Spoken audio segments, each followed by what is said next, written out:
everyone for swinging by. Welcome back to the channel. If this is your first time here, please hit the subscribe button and smash that like button. It's great to see you guys again. And this is the Co-Angler series.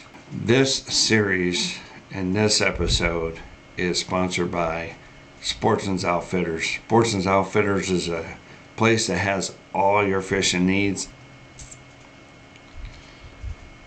You can set yourself up for an account. You can earn points in the thing that are they're cheap, like the Fritz Size crankbait from Berkley. Instead of $11.99, it is $7.99, and or the Flashy Swimmer, or the V-Bomb, or even the Berkley General. Or hey, if you're looking in for jigs, they have all kinds of things going on right now. They also have Cabin Fever Sale. It's an amazing place. I mean, look at this. You can get some Plano Edge tackle boxes. You can get, I mean, they got a lot of cool stuff. So go over there, check them out. I'll leave a link in the description below. Make sure you use that link. That link is also part of my affiliate. Anyway, in this episode, we are going to talk about the do's and the don'ts of co-angling. We progress from deciding whether you want to do it or not. You do decide to do it. You are now doing it. Now you are proceeding into, I'm going to do a BFL. In this case, I'm ready for, let's see here. Which BFL do I want to do? I want to do, let's go with, maybe if life decides to work today. Thank you. You know what? I think I'm going to do the LBL version. Alright, so I got to get ready. March 5th of 2022, I have to get ready. Alright, so as a co-angler, I call up Benton, Kentucky. Hey, MLF, I would like to participate in the LBL division, Kentucky Berkeley Lake, for March 5th. Okay. What they'll do is, if you don't have a card on file, they'll ask you for a card. They'll ask you if you, obviously they can see all that. What they'll do is they'll look you up by your phone number. They'll look it up and see if you're a member. If you're not a member, they'll say, hey, you got to become a member. It's an extra $75 or whatever. You're like, okay, I'll do that. Okay, how much is it going to cost me? As a co-angler, remember, in the previous episodes, we said it's $100 for a one-day tournament. All right, so here's $100. You are now registered. Now, being registered is one thing. Getting to that point is another. What is Kentucky like? What does it look like? What is it actually going to be? Is it going to be, is it ledge fishing? Is it deep cranking? Is it shallow water? Is it punching? I mean, obviously we are early in springtime. We're transitioning out of winter. I mean, it's still cold as crap here in Ohio, so it's just as cold down there in Kentucky as it is up here in Ohio. And we decide you're gonna probably do some spinnerbait, ledge fishing, deep diving crankbaits, maybe an A-rig, especially in March, or early March, probably an A-rig. So let's say you're going to go, you don't know what the guy's going to do. You really don't know what your boater's going to do. All you can think of is, what is the time? So you do some research. You look up YouTube and say, okay, what are they catching them on in Kentucky Lake in March? Or what are they catching them on Berkeley Lake in March?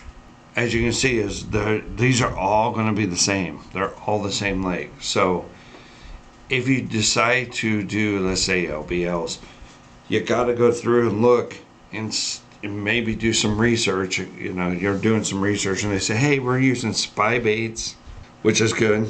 Or, you know, we're running A-rigs. which is good.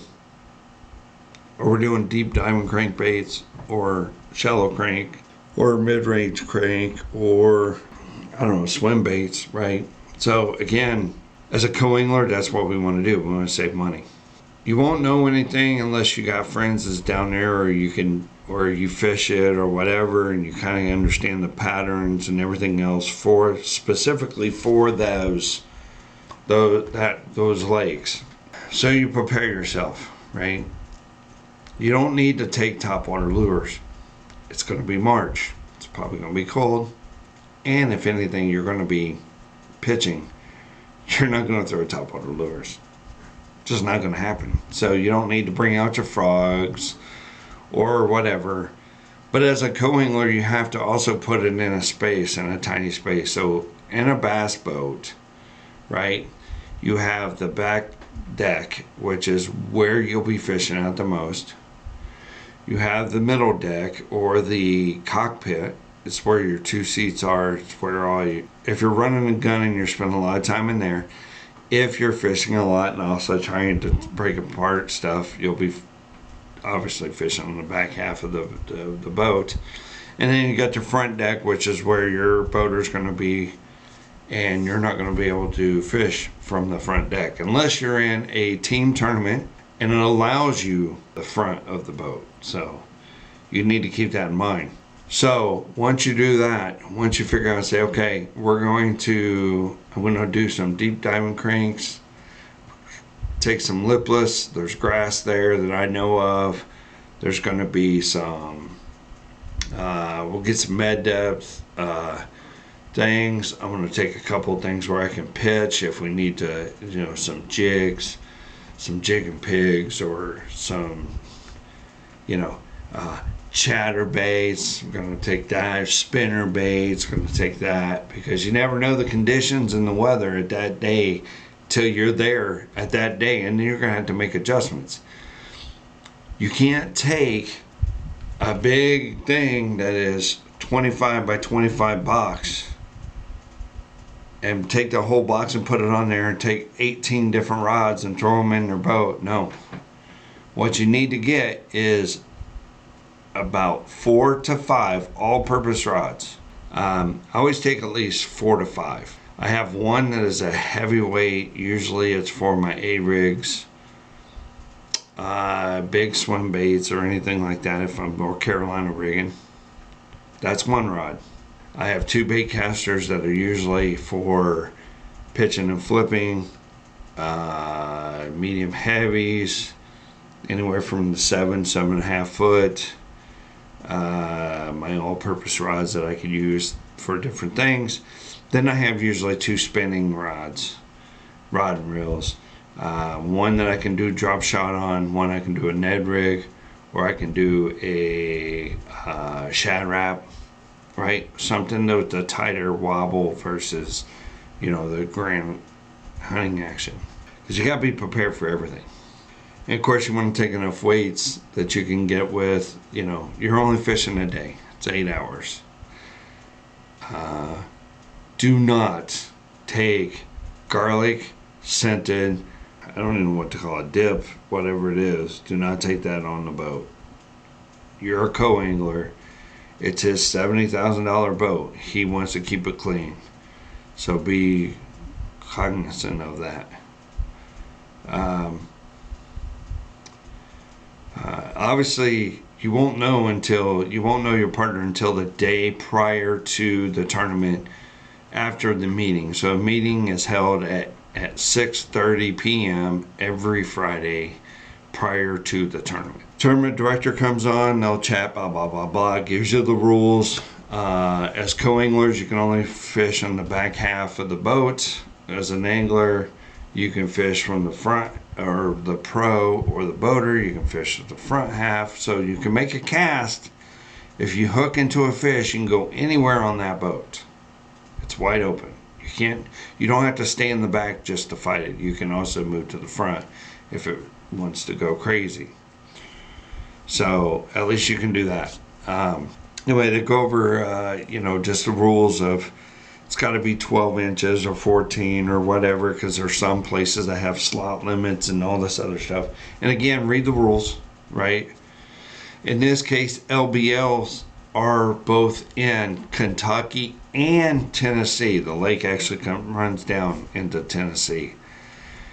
You have to keep that in mind, that you're going to have to get both licenses. If it borders a state, get both licenses, the fishing license. If it's a again, that's more money. This is planning out that you got to do. And you got to fish, and you got to have the Tennessee license, non-resident, or if you are resident, you got to do what you got to do, but you got to get the fishing license specifically for both Kentucky and Tennessee, because it's potentially that your boater could go into the Tennessee waters, or your boater can go into the Kentucky water. So it's vice versa. I fish the Ohio River. It sucks because I have to get, especially when we go out of Tanner's Creek, which is in the state of Indiana, I have to get Ohio River or Ohio license, because I'm a resident in Ohio. I have to get a non-Indiana and a non-Kentucky license. That's 3 licenses I have to get. If I go to, let's say, Mountain Division, Del Hollow Lake, I have to now get Tennessee license for the year. If I go up to Lake Erie and I fish Lake Erie, it's a potential we can go in Detroit River and go up to St. Clair, which is Michigan. So therefore I have to get the Michigan license. So again, that's just, $40 to $50 to $60 to $70 that you don't have, that you wasn't expecting. So there's another cost that you got to do. I usually, like I said, I carry 4 to 5 rods. I've seen people carry 6 to 8 rods.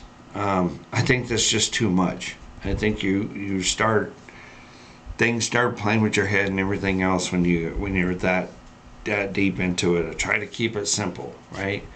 2 spinning rods, I can do everything with the spinning rod. I can pick up a small frog if I need to. I can pick up a shaky head if I need to. I need to throw a drop shot, I can. A Ned rig, I can. A power shot, I can do that on my bait caster. I need to throw a spinner bait, I can do that. I can throw a small spinner bait, I can do that on my spinning rod. I have all these small baits and all these baits in my container in a small bag that have fit perfectly behind your seat as a co-angler. Right behind the seat that you sit at in the cockpit, because the driver's side is on the right side, you're on the left. If you look right directly behind you, there is a cabinet. Usually that cabinet is for co-anglers. Whatever you have must fit in there. That's your rain gear, which is another expense that you don't have. So you want to make sure you have some good rain gear, right? If it's cold, it's going to be March 5th. It's not going to be like 85 degrees down there in Kentucky. It's going to be cold. So you want thermals, you want those things, you want gloves, right, to keep your hands warm. You're going to probably get a face mask to keep your ears warm. It seems like a lot, but if you do it throughout and you say, all right, so this year I'm not going to fish the BFLs. Or if I do fish the BFLs, I'm going to do Kentucky Lake, but I'm going to do it in July. You set a standard, and then you just start buying stuff throughout. You got to communicate with your boater at all times. Communicate, communicate, communicate. You get a fish on, communicate. You get a bite, you communicate. Now, Friday comes up, you get your boater, you call him or her.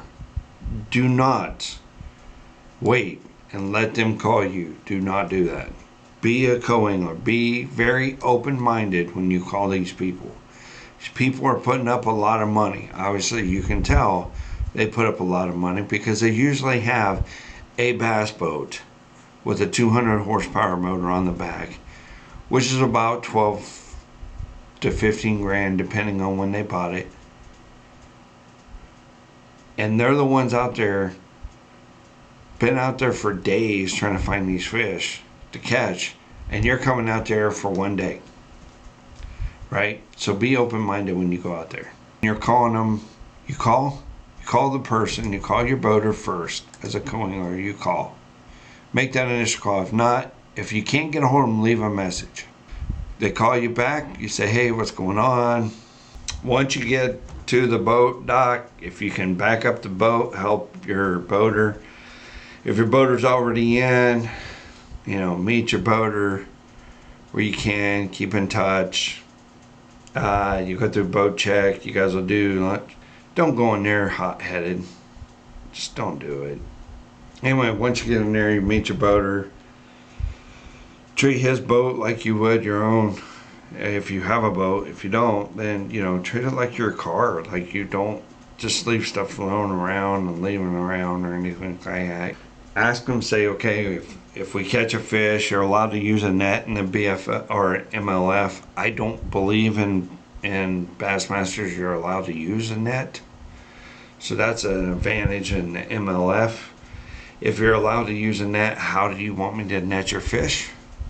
Just keep encouraging each other, throughout the day, and lo and behold, here we are at the end of the day. You're coming back in, offer to go get his truck if you know how to pull back. If not, you hold on to the boat to the dock, keep it from moving, making sure everything is there, making sure his boat's fine. He would go and pull it back or whatever, or he'd get a friend of his to do it.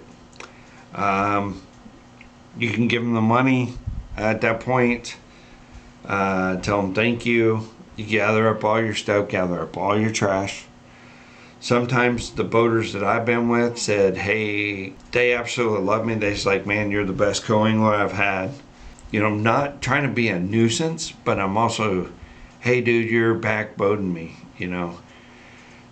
Speak up, right? You paid money to fish here too. So if the person if you guys are ledge fishing and he put you like right here next to the wall, you can't fish because you can't throw in front of the boat. So the console is where you can't throw past, so you can't throw forward. Tell them thank you. If it's a good guy, if it's a good gal, whatever, hey, do you mind if we remain friends or whatever? Can I keep your number? Chat with you later on. I've done that throughout my years thus far. I haven't been actually part of any major tournaments until I went to BFLs. Some people think that, oh, you just got lucky. No, I'm very polite. If your boater has a fish or 2 or 5 and you have 1 or none or whatever, I would highly suggest of staying with your boater while he goes through the line to make sure that there is nothing against him or her or against you of possibly cheating. That way you'll be like, no, I was with them the whole time, especially if somebody tries to protest it. That happens because people are idiots. People want to stuff, weights. You got this big belly and this small fish, Just be cognizant of that. People are constantly, trying to bend the rules or whatever. But if you stay with your boater all the way through, or you two are together the whole time through, there's no way that somebody can say, well, you cheated. Be like, no, I was with him the whole time. I saw everything he did. I usually film my boater going across the stage if I don't have a fish. And then I send it to them. Hey, I just want to let you know, here's what I got. This is the film. Now they can get the film off of MLF live. They can get that off the video. But you can also get it, filmed live, real time. They'll appreciate that. I've done it a couple times and I send it to them. They really like that. And then you got your foot in the door. Do what you need to do. Things will pay off in the end. You'll get what you need to get done. You have to think this is a culture that people talk. So if you are a bad co-angler, or if you have a bad boater, and you mention it to someone else, they're going to mention it to someone else. And it grows like wildfire. Next thing you know, the boater's either no longer doing it because he's banned, or they're just you will not be paired up with it, and the co-anglers are chatty. Vice versa. The boaters talk about the co-anglers. They suggest do not get this person. I have one particular boater.